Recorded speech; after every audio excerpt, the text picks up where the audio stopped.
Subscribe कीजिए हमारे channel को और बेल आइकॉन को दबाइए हमारी लेटेस्ट वीडियो सबसे पहले देखने के लिए।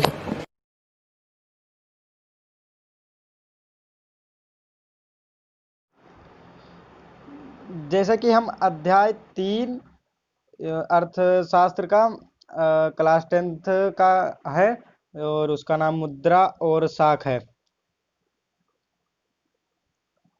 और हम शुरुआत करेंगे ज़्यादा टाइम ना लेते हुए। जैसा कि ये टॉपिक माने ये चैप्टर लंबा है, इसलिए कम से कम तो 2 पार्ट में बनेगा वीडियो। और आप पहला पार्ट देख रहे हो और अगला पार्ट का मैं लिंक डिस्क्रिप्शन में दे दूंगा।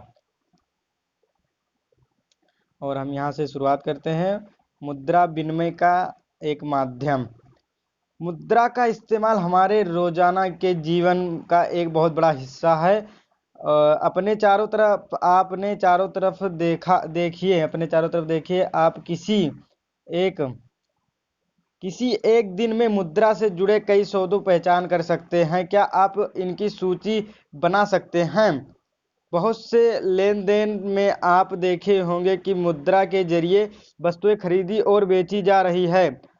ऐसा कुछ लेन देन में मुद्रा के बदले सेवा प्रदान की जा रही है, लेकिन कुछ मामलों में हो सकता है कि लेन देन होते वक्त मुद्रा का कोई आदान प्रदान ना हो, केवल भुगतान का वादा हो।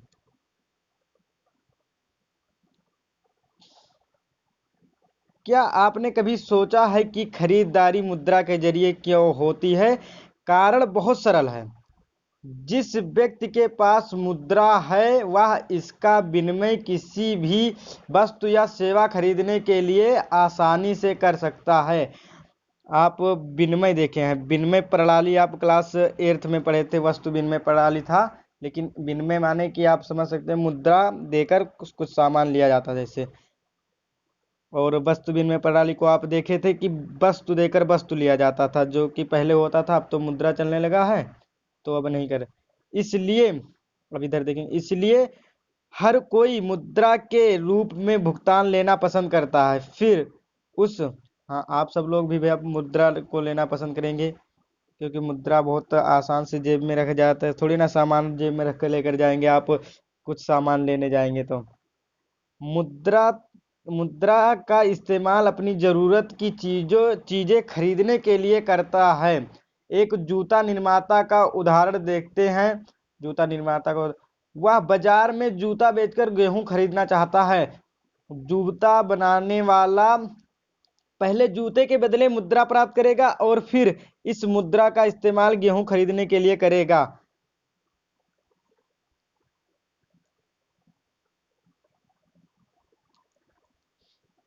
जरा सोचिए कि जूता निर्माता यदि बिना मुद्रा इस्तेमाल किए जूते का सीधा गेहूं से विनिमय करता है।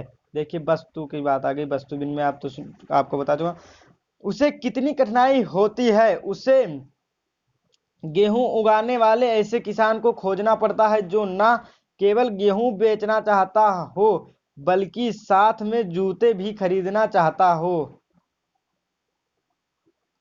अर्थात दोनों पक्ष एक दूसरे से चीजें खरीदने और बेचने पर सहमत रखते हों। इसे आवश्यकताओं को माने इसी लिखे गए, लेकिन इसे आवश्यकताओं को दोहरा संयोग कहा जाता है। आपको दोहरा संयोग कहें, आप किसे सोच सकते, आप जानते हैं क्या माने किसे कह सकते हैं दोहरा संयोग? जैसे ऊपर का आप देखे हैं जो, उसी को आप कह सकते हैं। एक व्यक्ति जो वस्तु बेचने की इच्छा रखता है वही दूसरा व्यक्ति खरीदने की भी इच्छा रखता हो। वस्तु विनिमय प्रणाली में यह मुद्रा का उपयोग किए बिना वस्तुओं का विनिमय होता है। देख लीजिए, वस्तु विनिमय के बारे में आगे वहां आवश्यकताओं का दोहरा संयोग होना अनिवार्य विशिष्टता है। इसकी तुलना में ऐसी अर्थव्यवस्था जहां मुद्रा का प्रयोग होता हो मुद्रा महत्वपूर्ण मध्यवर्ती भूमिका प्रदान करके आवश्यकताओं के दोहरे संयोग की जरूरत को खत्म कर देती है। फिर जूता निर्माता के लिए जरूरी नहीं रहता है कि वो ऐसे किसान को ढूंढे जो ना केवल जूते खरीदे बल्कि साथ साथ उसको गेहूं भी बेचे। उसे केवल अपने जूते के लिए खरीदार ढूंढना है। एक बार उसने जूते मुद्रा में बदल लिए तो वह बाजार में गेहूं या अन्य कोई वस्तु खरीद सकता है। चूंकि मुद्रा विनिमय प्रक्रिया में मध्यस्थता काम करता है, मध्यस्थता माने बीचों बीच में काम करती है, बराबरी का, और इसे विनिमय का माध्यम कहा जाता है। आपसे पूछ लिया जाएगा विनिमय के माध्यम किसे कहा जाता है, तो अगर आपको याद हो तो आप लिख सकते हैं कि मुद्रा को विनिमय का माध्यम कहा जाता है। अब हम कुछ सवाल दिया गया है उस पर पढ़ेंगे, आओ इन पर विचार करें। मुद्रा के प्रयोग से वस्तुओं के विनिमय में सहूलियत कैसे आती है।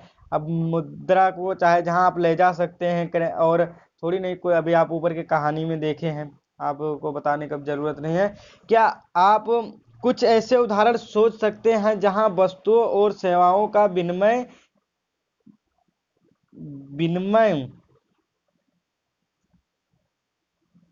या मजदूरी का अदायगी वस्तु विनिमय के जरिए हो रही है। हाँ, जैसे अब कुछ गांव में भी तो अभी थोड़ा इस समय चल रहा था, जैसे कि कुछ जो बड़े जमींदार लोग होते हैं उनके खेतों में काम करने वाले उनको श्रमिकों को गेहूं पर दे देते थे। जैसे गेहूं के सीजन था तो गेहूं दे देते हैं खाने के लिए, उनको दिक्कत भी नहीं पड़ता है। वह चाहे वस्तु को ले जाकर कहीं बेच दे, उससे दिक्कत नहीं पड़ता है। लेकिन जैसे कहीं चावल को कमी पड़ गई अगर किसान को, तो दे देते हैं मजदूर को, माने किसान, इसी के जरिए आप कह सकते हैं। और अब मुद्रा के आधुनिक रूप देखेंगे। आधुनिक रूप आप देखेंगे, जैसे हमने देखा है कि मुद्रा ऐसी चीज है जो लेन देन में विनिमय का माध्यम बन सकती है। सिक्कों के चलन से पहले तरह तरह की चीजें मुद्रा के रूप में इस्तेमाल की जाती थी। सिक्कों के बनने से पहले आप देखेंगे, उदाहरण के लिए बहुत प्रारंभिक काल से ही भारतीय अनाज और पशु का मुद्रा के रूप में इस्तेमाल करते थे। भारतीय अनाज और पशु का। इसके बाद सोना, चांदी और तांबे जैसी धातुएं के सिक्के का चलन हुआ, और जिसका चलन पिछली सदी तक रहा। पिछली सदी तक माने 18वीं सदी तक, वो माने इस 21वीं सदी चलती है, आप 20वीं सदी कह सकते हैं। अब हम करेंसी के बारे में पढ़ेंगे। मुद्रा के आधुनिक रूपों में करेंसी कागज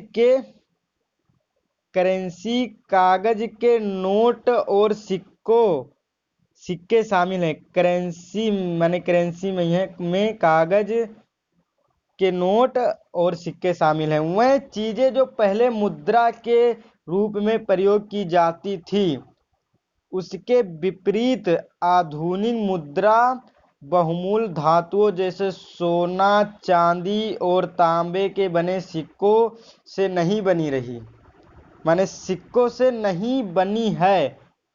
अनाज और पशुओं की तरह वे रोजमर्रा की चीजें भी नहीं हैं। आधुनिक मुद्रा का इस प्रकार का अपना कोई इस्तेमाल नहीं है। और फिर इसके आगे देखेंगे, फिर इसे विनिमय का माध्यम क्यों स्वीकार किया जाता है। अब देखेंगे, इसे विनिमय का माध्यम इसलिए स्वीकार किया जाता है क्योंकि किसी देश की सरकार इसे प्राधिकृत माने राजी होना। जैसे कि एक सरकार जब राजी रहेगा तभी तो, अगर देश में अगर पैसा चलता है, नोट अगर चलता है तो सरकार राजी रहता है तभी तो चलता है, थोड़ी ना सब देश का सरकार राजी रहेगा। ये भी नहीं कि राज्य का सरकार अगर राजी रहेगा तो वो पैसा चलने लगेगा, नहीं ऐसा होगा तो अलग अलग राज्य में 29 पैसे बनेंगे। अगर अपने भारत में देखे जाए तो अब तो 28 राज्य और केंद्र शासित राज्य हो गए 9। भारत में रिजर्व बैंक केंद्रीय सरकार की तरफ से करेंसी नोट जारी करता है। अब आप इसको पता अगर कहीं लिख दिया जाए कि भारत में कौन करेंसी नोट जारी करता है, तो अगर आपको याद हो, भारतीय रिजर्व बैंक केंद्रीय सरकार की तरफ से। और किसके तरफ से भारतीय रिजर्व बैंक जारी करता है? केंद्रीय सरकार की तरफ से नोट जारी करता है, माने करेंसी नोट। अब आप याद रखिएगा, ये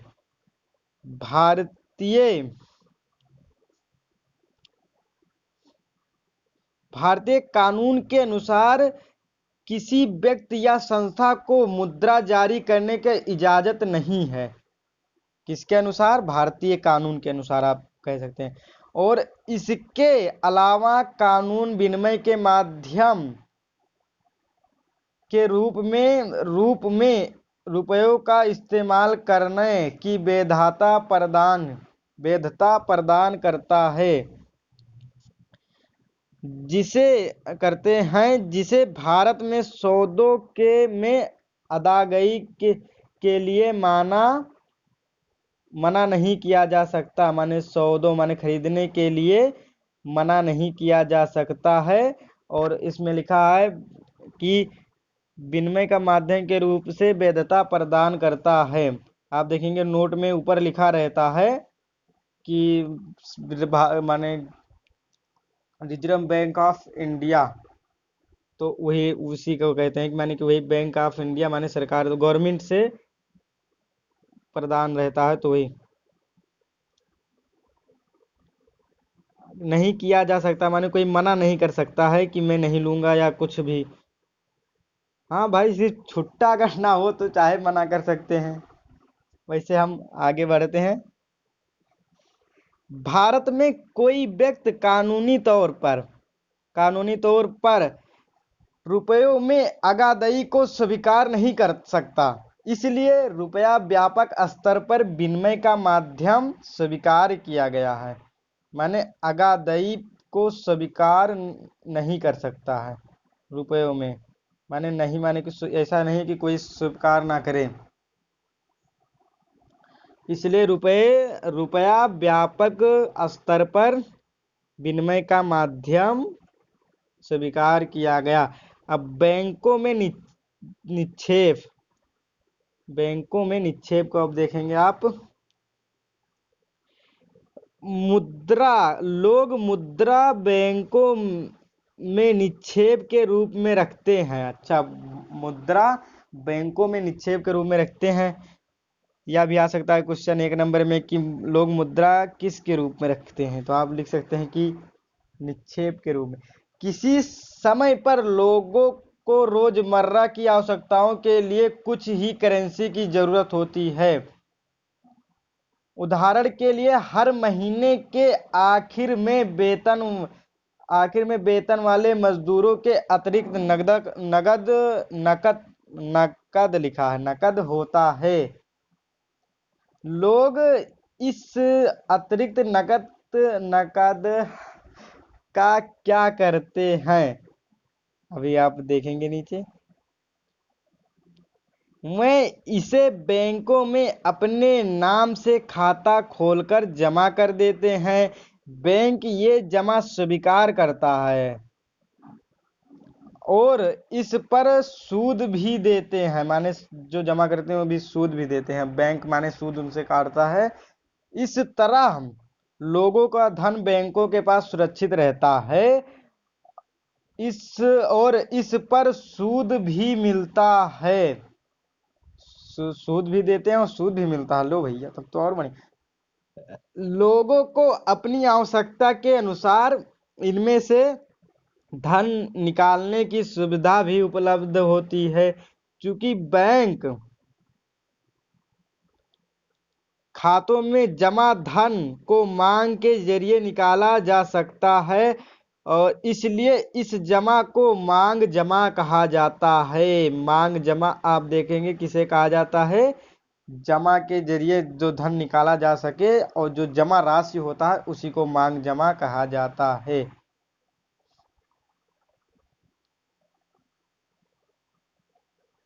ये आप देखेंगे लिखा है गवर्नमेंट,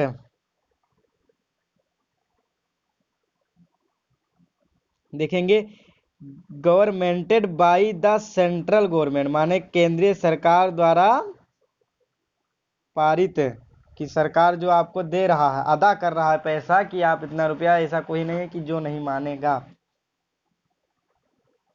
और अब हम नीचे की शुरुआत करेंगे।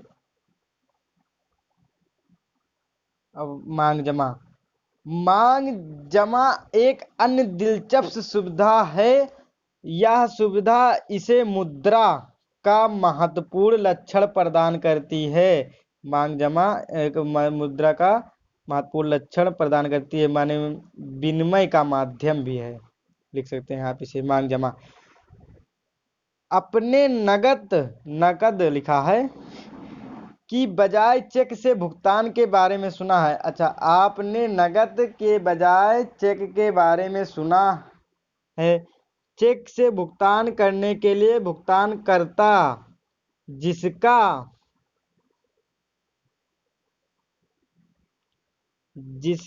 किसी बैंक में खाता है, एक निश्चित रकम के लिए चेक काटता है। चेक एक ऐसा कागज है, अब आप देखेंगे चेक का डिफिनीशन। चेक एक ऐसा कागज है जो बैंक को किसी व्यक्ति के खाते से चेक पर लिखे नाम के किसी दूसरे व्यक्ति को एक खास रकम का भुगतान करने का आदेश देता है। आप देखेंगे चेक का डिफिनीशन, आप इसे आप चाहे नोट कर लीजिए कहीं, और चाहे तो आप तो याद कर लेंगे, आपका तो दिमाग तेज है ही है, बैठे हैं तो काहे नहीं याद करें।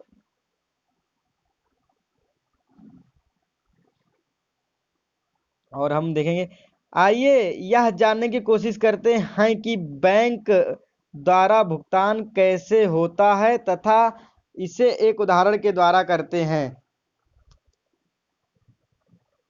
उदाहरण देखेंगे, चेक द्वारा भुगतान।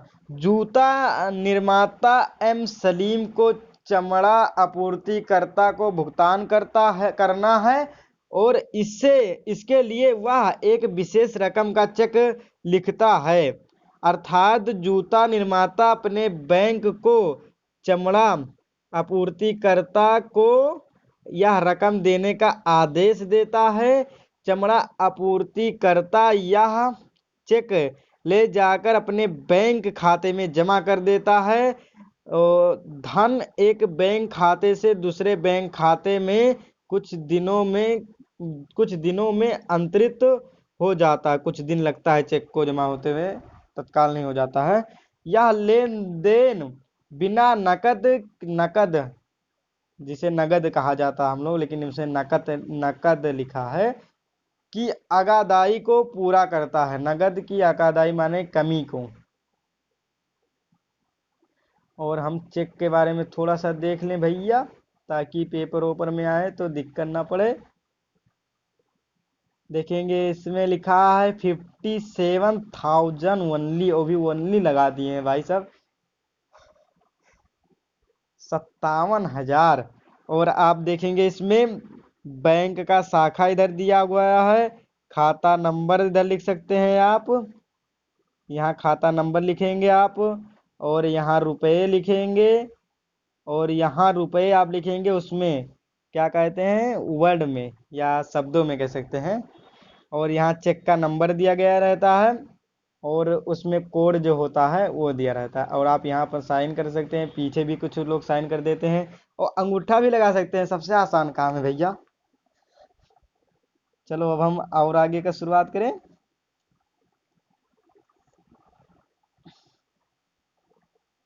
इस तरह हम देखते हैं कि मांग जमा में मुद्रा के अनिवार्य लक्षण मिलते हैं, माने कि अनेक लक्षण।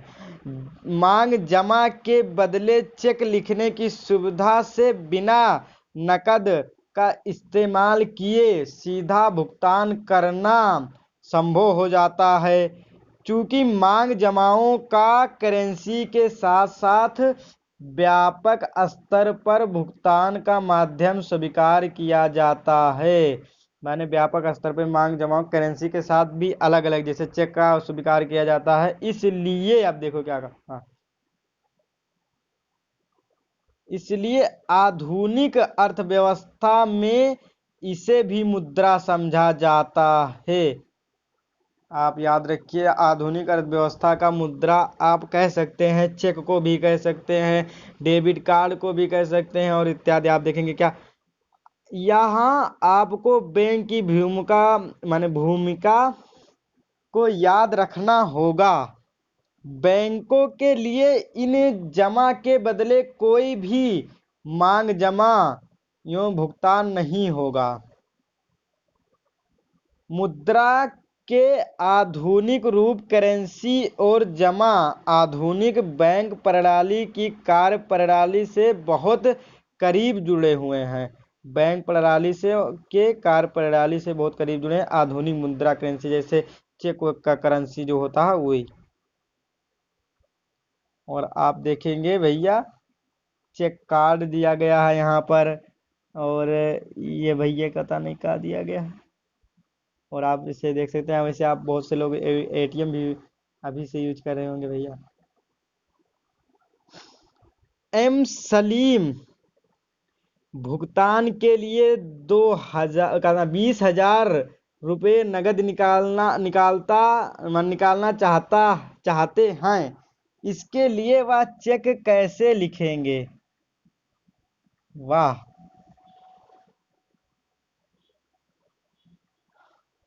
निकालना चाहते हैं, इसके लिए वह चेक कैसे लिखेंगे? और आप ऊपर देख चुके हैं कि ओनली 1,000 रुपीज, जैसे वो ट्रांसफर के लिए लिखते हैं तो वो लिखेंगे कि आप फला आदमी को देने का, जैसे हम सलीम अपने नाम पे लिखेंगे कि इन्हें देने की कृपया करें, तो वो फिर निकाल लेंगे, या उन अपना खाता नंबर डाल देंगे, या खाता नंबर क्या डालेंगे, आप अपना बिडाल, जैसे जिसे कहता है बिडाल के जरिए भरकर भी निकाल सकते हैं। और आप सही उत्तर पर निशान लगाएं। सलीम और प्रेम के बीच लेन देन के बाद, अब आप देखेंगे, सलीम सलीम के बैंक खाते में शेष बढ़ जाता है और प्रेम के बैंक खाते में शेष बढ़ जाता है। सलीम के बैंक खाते में शेष घट जाता है और प्रेम के बैंक खाते में शेष बढ़ जाता है। सलीम के बैंक खाते में शेष बढ़ जाता है और प्रेम के बैंक खाते में शेष घट जाता है। अगर उस लेन देन में जब चेक किसने काटा था, आप याद होगा आपको, सलीम ने काटा था, तो सलीम के खाते से पैसे निकलेगा। तो चाहे जितना पैसा हो, अगर 10,000 हो या 5,000 हो या जो भी हो, तो उसमें में से जितना पैसा निकालेंगे तो वो घट जाएगा, उनका माइनस होगा। और जो प्रेम के खाते मैंने जमा कर मैंने जिसके खाते में वो चेक काटे हैं, तो उनके खाते में पैसा बढ़ जाएगा। तो आप इसको लगा सकते हैं खा खा, इसका सही रहेगा। और अब हम तीसरा क्वेश्चन देखते हैं, मांग जमा को मुद्रा क्यों समझा जाता है? मांग जमा का उदाहरण आपको चेक याद है, और इसे आधुनिक मुद्रा भी कहा जा सकता है, क्योंकि मुद्रा भी कागज का ही है, लेकिन वो एक प्रचलित है, लेकिन चेक भी प्रचलित है, और आप उसे कह सकते हैं कि आधुनिक मुद्रा है, इसलिए उसे मुद्रा समझा जाता है। भैया अब इसे शुरुआत करेंगे, बैंकों की ऋण संबंधी गतिविधियां। अब ऋण संबंधी, ऋण माने आप यहाँ समझ लीजिए, ऋण का मेन तो होता है माइनस का। आप अगर हिंदी के, अगर यूपी बोर्ड के आप हैं तो आपको पता होगा, ऋण लगाइए, और धन कहा जाता है उसे, लगता है प्लस का, तो ये माइनस इसका होगा। अब आप देखेंगे क्यों क्या माइनस किया जाता है। बैंकों की कहानी को आगे बढ़ाते हैं। बैंक जनता से जो धन जमा खाते में स्वीकार करते हैं, उसका क्या करते हैं? यहाँ एक दिलचस्प क्रियाविधि काम कर रही है। बैंक जमा रकम का एक छोटा हिस्सा अपने पास नकद के रूप में रखते हैं। उदाहरण के लिए आजकल भारत में बैंक जमा केवल 15% हिस्सा नगद के रूप में अपने पास रखते हैं। माने कि अगर अगर 1 करोड़ का वो है तो वो सिर्फ उसमें में से 15 लाख रुपया रखेंगे।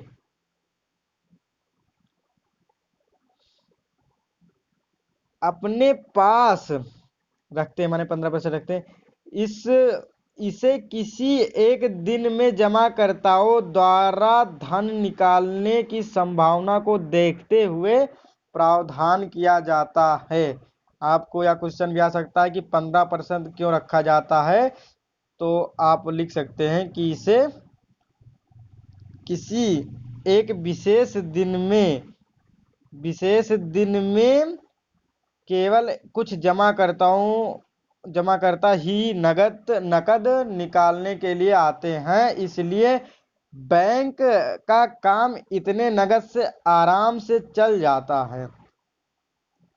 अब बैंक जमा राशि के एक बड़े भाग को ऋण देने के लिए इस्तेमाल करते हैं।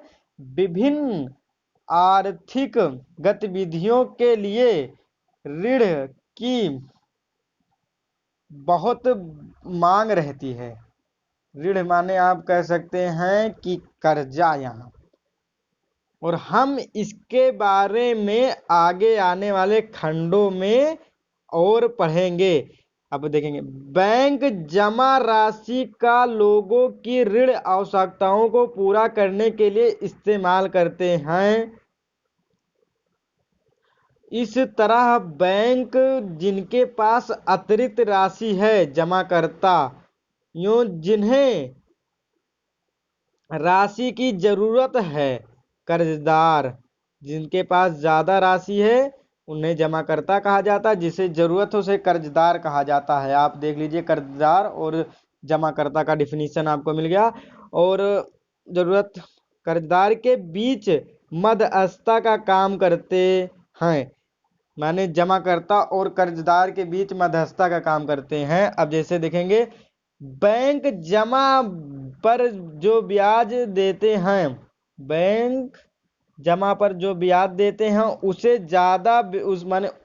ज्यादा ब्याज ऋण पर लेते हैं।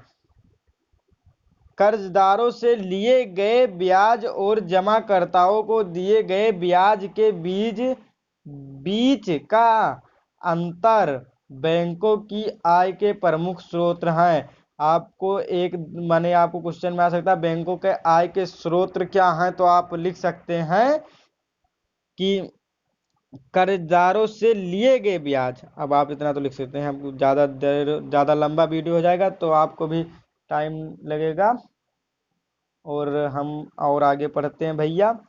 कम से कम तो 2 बनेगा ही।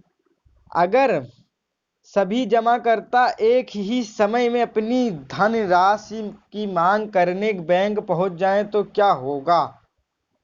तो भैया यही होगा कि जिस तरह नोटबंदी में हुआ था, सिर्फ जमा करने के लिए आप पहुंचे थे तो बहुत लंबा लाइन लगेगा और बैंक भी दौड़ा जाएगा भाई मांगने जिसे कर्ज दिया है। और अब हम देखेंगे जमाकर्ता। लोग जमा करते हैं और लोग धन निकालते हैं और ब्याज पाते हैं। अब इधर देखेंगे, अब बैंक जो पैसा रखे रहता है स्टोर, वो क्या करता है, लोग ऋण लेते हैं, माने बैंक उधार देता है सबको और लोग ऋण ब्याज सहित लौटाते हैं। जैसे बैंक 15%, अगर इनसे 5% ब्याज लेगा तो यहाँ इन्हें 2% दे देगा, 3% अपना बचा लेगा। और अब हम आगे देखेंगे साख की 2 विभिन्न स्थितियां। साख माने आप कह सकते हैं मुद्रा, और साख माने भी आप कह सकते हैं उधार, माने ऋण कह सकते हैं आप साफ साफ। साख की 2 विभिन्न स्थितियां हमारी रोजमर्रा की गतिविधियों में ऐसे बहुत से लेन देन होते हैं जहां किसी न किसी रूप में ऋण का प्रयोग किया जाता माने होता है। और ऋण माने उधार है, देख लीजिए उधार ऋण का। से हमारा तात्पर्य एक सहमति से, जहां साहूकार कर्जदार को धन, वस्तुएं, सेवाएं मुहैया कराता है और बदले में भविष्य में कर्जदार से भुगतान करने का वादा लेता है। अब हम निम्नलिखित दो उदाहरणों के द्वारा देखते हैं ऋण की क्या भूमिका होती है। कर्जदार, देखो आप, कर्जदार से भुगतान करने का वादा लेता है, देख लीजिए साहूकार जो होता है। अब हम देखेंगे ज्यादा टाइम न लगाते हुए।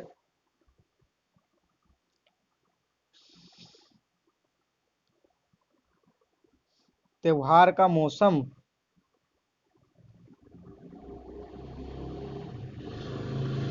अब से 2 महीने बाद त्योहार का मौसम है और जूता निर्माता सलीम के पास शहर के एक बड़े व्यापारी से 3,000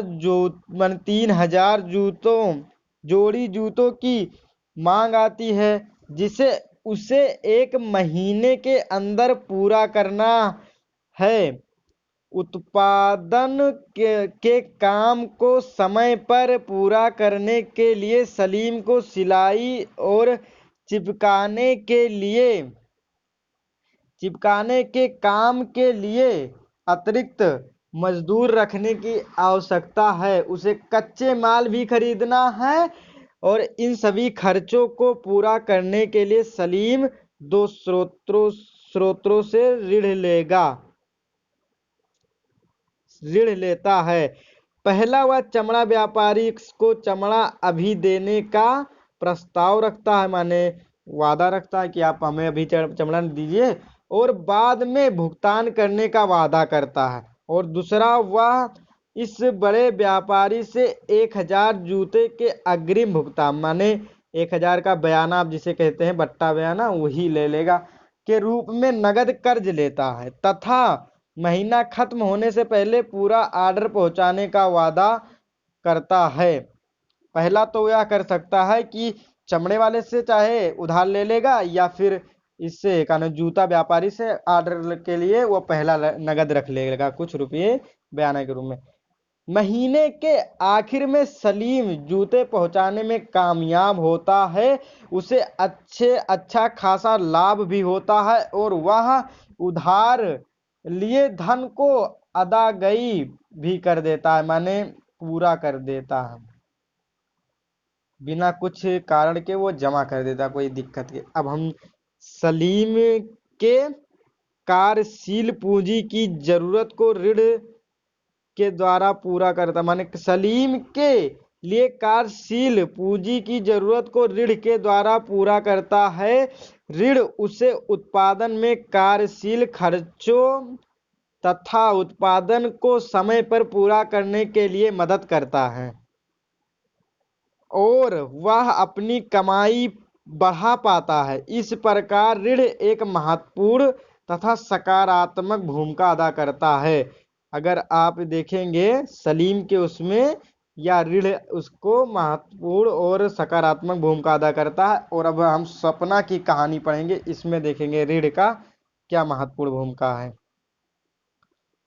देखेंगे सपना की समस्या। एक किसान सपना अपनी 3 एकड़ जमीन पर मूंगफली उगाती है। वह इस उम्मीद पर फसल तैयार हो, माने इस उम्मीद पर उगाती है कि फसल तैयार होने पर कर्ज को अदा कर देगी। खेती के खर्चों के लिए साहूकार से ऋण लेती है और है फसल पर कीटनाशकों के हमले के बाद फसल बर्बाद हो जाती। हालांकि सपना फसल पर महंगी कीटनाशक दवाइयां छिड़कती है, उससे कोई खास फर्क नहीं पड़ता। वह साहूकार का कर्ज लौटाने में असफल रहती है और इस साल के अंदर यह कर्ज बड़ी रकम बन जाती है। अगले साल सपना खेती के लिए दोबारा उधार लेती है और इस साल फसल सामान्य रहती है, लेकिन इतनी कमाई नहीं होती कि वह अपना कर्ज वापस कर सके। वह कर्ज में फंस जाती है। गरीब बेचारे गरीबे में फंसे रहते हैं, क्या करेंगे। अब देखेंगे जाती है उसे कर्ज को चुकाने के लिए अपने जमीन का कुछ हिस्सा बेचना पड़ता है। अब कहा नहीं, गरीब को भैया भगवानों नहीं साथ देते, हो सकता है। ग्रामीण क्षेत्रों में साख की मुख्य मांग फसल उगाने के लिए होता है। अच्छा, आप देखेंगे ग्रामीण क्षेत्रों में साख का क्या काम होता है, आप देख सकते हैं फसल उगाने के लिए। फसल उगाने में बीज कहाँ कहाँ उपयोग किया जाता है साख का। फसल उगाने में बीज, खाद, कीटनाशक दवाओं,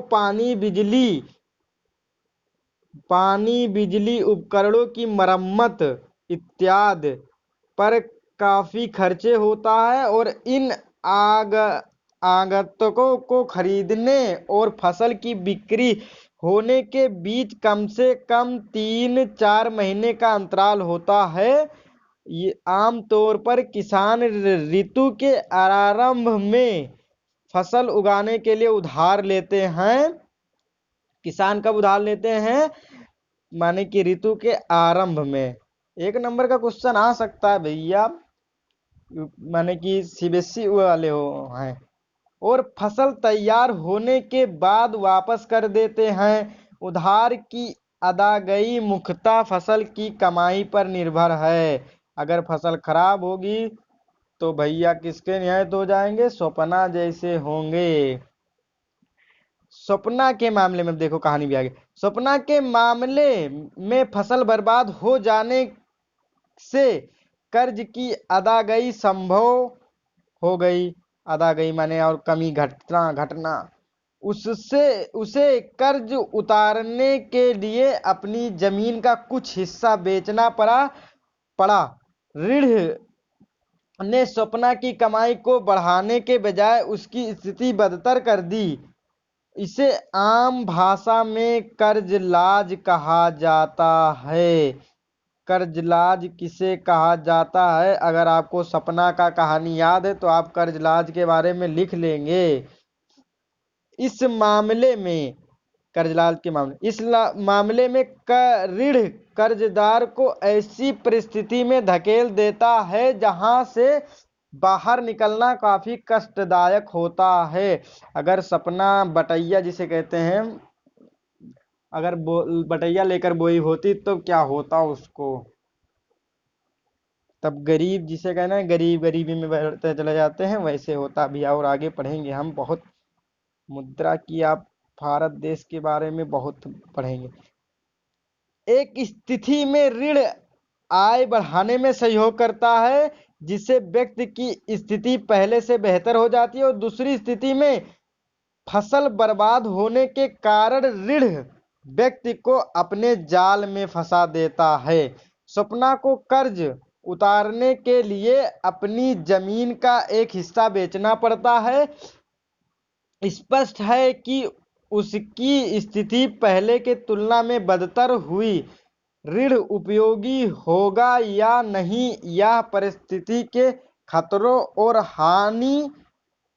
लाभान होने पर प्राप्त सहयोग की संभावना पर निर्भर है। और निर्भर करता है। और हम देखेंगे अगला क्या टॉपिक है, ऋण की शर्तें। और ऋण की शर्तें को पढ़ने से पहले हम पहले सलीम और सपना की कहानी को माने इसको पहले सॉल्व करेंगे, उसके बाद ऋण की शर्तें दूसरे पार्ट में हम शुरुआत करेंगे। और आपको देखने के लिए धन्यवाद। ज़्यादा टाइम नहीं लेते हुए अब हम अगले पार्ट को शुरुआत करेंगे। उसका लिंक डिस्क्रिप्शन में जैसे हम बता चुके हैं कि दे देंगे। और आपको माने किताब पढ़ने में टाइम लगता है, लेकिन पूरा नॉलेज होगा तभी आप पेपर में लिख पाएंगे।